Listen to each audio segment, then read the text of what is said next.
श्री शिवाय नमस्तुभ्यम। हर हर महादेव।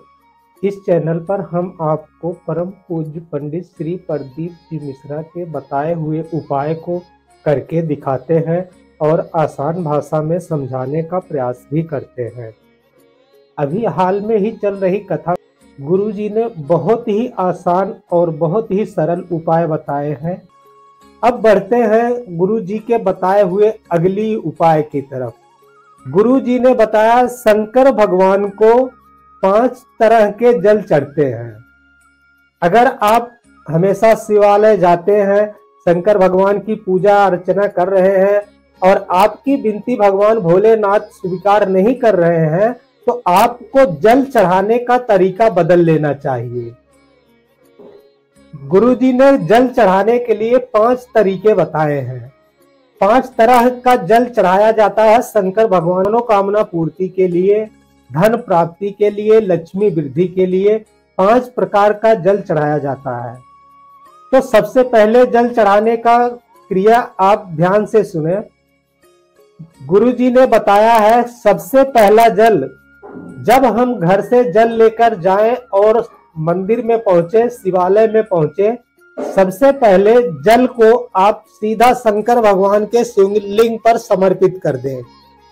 ओम नमः शिवाय, श्री शिवाय नमस्तुभ्यम, हर हर महादेव, जो आपसे बन सके उस मंत्र का उच्चारण करते समय आप वह जल भगवान भोलेनाथ को समर्पित कर दें। दूसरे लोटे जल के बारे में गुरुजी ने बताया है मनोकामना पूर्ति उपाय, कार्य में वृद्धि उपाय।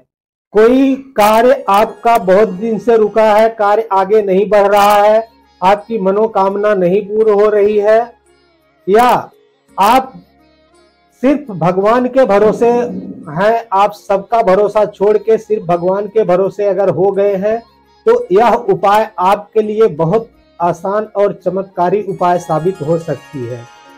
दूसरा लोटा जल समर्पित करने के लिए आपको सबसे पहले लोटे में जल लेकर आप माता अशोक सुंदरी के ऊपर समर्पित करते हुए आपको सीधा शिवलिंग पर जल लेकर चढ़ा देना है। ध्यान से सुने, जल की धार टूटनी नहीं चाहिए।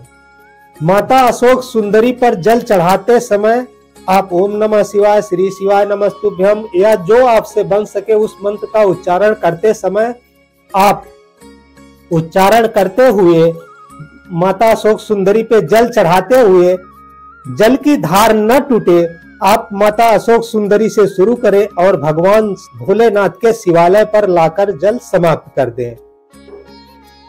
यह उपाय करने से आपके कार्य में वृद्धि होगी, कार्य में बढ़ोतरी होगी, आपका रुका हुआ कार्य पूर्ण हो जाएगा। गुरुजी ने बताया तीसरे तरह का जल चढ़ाने का उपाय। तीसरे तरह का जल चढ़ाने के लिए गुरुजी ने बताया कि जैसे आप लोटे में जल लिए और सीधा शंकर भगवान के शिवलिंग पर समर्पित कर दिए। आपसे बन सके ओम नमः शिवाय, श्री शिवाय नमस्तुभ्यम, हर हर महादेव, जो बन सके उस मंत्र का उच्चारण करते समय आप जल को समर्पित कर दें भोलेनाथ को। उसके बाद गुरुजी ने बताया चौथे लोटे जल का उपाय। चौथे लोटे जल के उपाय के लिए गुरुजी ने बताया चौथा लोटा जल आपको 5 जगह समर्पित करना है। सबसे पहले गणेश भगवान की स्थान पर, दूसरा कार्तिकेय भगवान के स्थान पर, तीसरा माता अशोक सुंदरी की स्थान पर, चौथा माता जगत जननी के हस्त कमल पे, जो जलाधारी है, जहां पे शिवलिंग विराजमान है उसके बगल में जो स्थान है जलाधारी, उस स्थान पर आपको चौथा स्थान पे समर्पित कर देना है। 5वां स्थान भगवान भोलेनाथ के शिवलिंग पर समर्पित कर देना है। आपको श्री शिवाय नमस्तुभ्यम, हर हर महादेव, ओम नमः शिवाय, जो आपसे बन सके उस मंत्र का उच्चारण करते हुए आपको जल समर्पित कर देना है। गुरुजी ने 5वें लोटे जल के बारे में बहुत ही विस्तार से बताए। यह 5वां लोटा जल चढ़ाने के लिए आपको सबसे पहले शंकर के शिवलिंग के ऊपर जो जलाधारी लगा है, सब आपको 5वां लोटा जल सबसे पहले जलाधारी में समर्पित करना है। जलाधारी में आप जल डाल दें और थोड़ा सा जल बचाकर आप भगवान शंकर के शिवलिंग पर समर्पित कर दें। ऐसा कर देने से आपकी हर मनोकामना पूर्ण होगी, भगवान भोलेनाथ की कृपा विराजमान होगी, माता महालक्ष्मी आपके घर में सदा विराजमान रहेंगी। गुरु जी ने यह 5 उपाय आपको बताए हैं भगवान भोलेनाथ को जल चढ़ाने के लिए। भगवान भोलेनाथ को जल समर्पित करने के लिए यह 5 विधि गुरु जी ने बहुत ही विस्तार रूप से बताए हैं।